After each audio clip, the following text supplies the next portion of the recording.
बिस्मिल्लाहिर्रहमानिर्रहीम।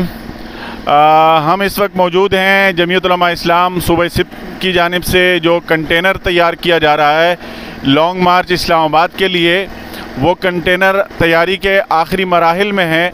और दूसरी तरफ पूरे सिंध में जमीयत उलमा इस्लाम के कारकुनान बिलखुसूस और बिलउमूम मुल्क भर में इस वक्त तैयारियाँ इस्लामाबाद महंगाई मुकाओ मार्च की तैयारियां भरपूर तरीके से कर रहे हैं। आप मेरे अक़ब में देख सकते हैं कि ये कंटेनर इस वक्त जो है वो तैयारी के आखिरी मरहले में है और इस पर साउंड भी लगाया जा रहा है। और इसमें जो है जो जमीयत उलमा इस्लाम की क़यादत इस पर अपने कारकुनान से मुखातिब होगी।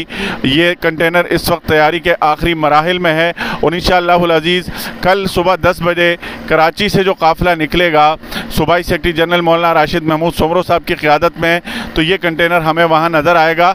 और ये कंटेनर कराची से कारकुनान के साथ इस्लामाबाद की तरफ जाएगा।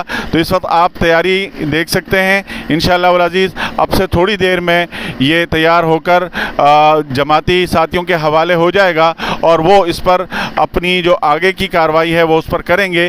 तो इंशाअल्लाहुल अज़ीज़ वो जो तबके या वो जो लोग कुछ चेमगोइयाँ कर रहे थे कि लॉन्ग मार्च नहीं होगा, मौलाना फजलुर्रहमान साहब इस्लामाबाद नहीं जाएंगे, अब वो सारी चेमगोइयाँ दम तोड़ती जा रही हैं। खान साहब ने कंटेनर देने का वादा किया था, कंटेनर पिछली दफ़ा भी उन्होंने नहीं दिया और अब की बार भी हम अपना कंटेनर ख़ुद तैयार कर रहे हैं। आप अक़ब में ये मनाजिर देख सकते हैं और इंशाअल्लाहुल अज़ीज़ इस कंटेनर पर हमारी क़यादत इस्लामाबाद पहुँचेगी तो फिर नियाज़ी साहब को जो है वो जाना होगा, बाहर सूरत जाना होगा और कौम की जान छोड़नी होगी।